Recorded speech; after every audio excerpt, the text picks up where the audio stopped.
Hello, vinyl community. Yes, I'm back with another Tales from the Deadwax. It's been a while. I had to recreate my intro because I lost it originally. But for today's episode, I want to cover two different territories. The first is, I can't remember when I got this guy, but I think it might have been a record store day promo. Anyway, this is Ben Webster's The Horn from ORG's imprint The Circle. You can see that they're following kind of the Blue Note aesthetic here. Now, the reason why I'm bringing this record up is because it was done by Furnace Manufacturing. And, you know, like multiple people on here, you know, I follow Michael Fremer from time to time, and he has access to the plants, which I don't.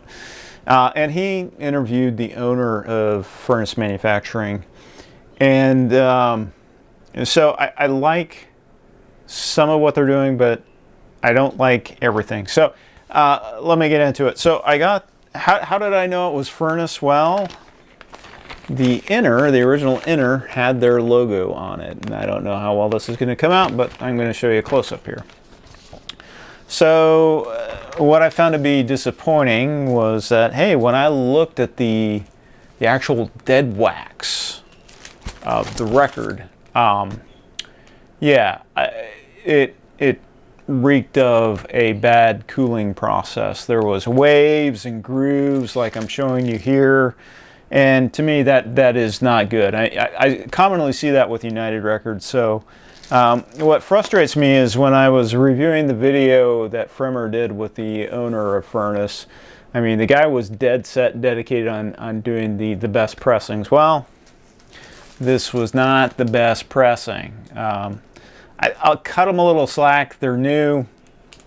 But the other reason why I want to mention this is Furnace does not have a plating facility. And so a lot of what I've been telling you the past couple of years, I have to do a little bit of a correction. So instead of saying pressed at, I have to say where it's being plated. So Furnace is using RTI for its plating. So as I'm showing you here, you can see the RTI code in the Deadwax of this Furnace Manufacturing pressing. And, you know, when I first looked at it too, it's like I've never seen this type of defect from RTI. I mean, it's not to say it's outside of the realm of possibility. I'd say every plant will have a defect from time to time. But this, I've never seen these waves on a true RTI press, and it's almost like your needle is going to do a little bit of surfing there, and it will probably affect the sound. And you know, here, and just to show you, this is a actual mother. This is the mother to Classic Records Blues Walk, and you know what you want is a mirror-like flat surface when the record is pressed. I mean, it should be identical to the mother and the stamper. So you know, they could have sanded it incorrectly on the back side, but I'm doubtful. That this just, again, I think that the record was improperly cooled. But a lesson learned for me on plating. So you know, again, to show you the RTI code. The guys at RTI actually saw my Tales from the Deadwax RTI video, and they kind of gave me a correction, so to speak. And they even reminded me that, hey, you know, we do plating for other plants. And, you know, one of the plants I've been trying to research for a couple of years now was Erica. And RTI said, hey, we do a lot of plating for Erica too. So really, the only way you're going to know if you have a true RTI press is if, you know, if it's somewhere in the liner notes or it's on the sticker, such as this tone note down here at the bottom, like I'm showing you. If it says RTI, that's probably the only way you can tell definitively that it was pressed at RTI.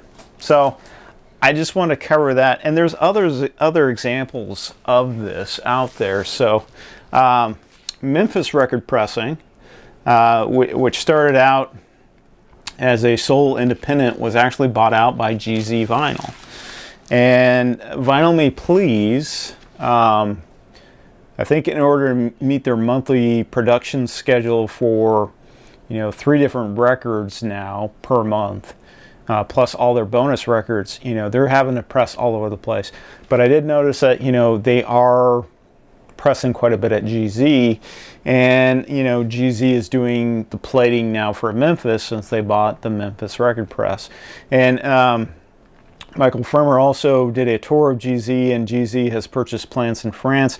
I want to say that they have one in Canada. I'd have to go back and watch the Firmer video to say for sure, but they're all over the place. And plus they have brokers, so Pirates Press in San Francisco or California, they go through GZ and they're just a broker. But if they're a broker, you'll see like Pirates Press in the Deadwax. In this case, this was done at Memphis Records Press. This was Fiona Apple's title that was put out, I think, a couple years ago. If you look at the Deadwax, you are going to see an MRP, Memphis Record Press, in one part of the Deadwax, and then you're going to see the regular GC matrix code on another part of the Deadwax. So, yeah, this video, I just wanted to put it out there, furnace manufacturing, and also talk about, I need to start saying plating instead of pressed, because it's hard to say things where things are being definitively pressed. Do you have any comments, any suggestions, recommendations? Shoot me a comment down below, and I'll catch you next time.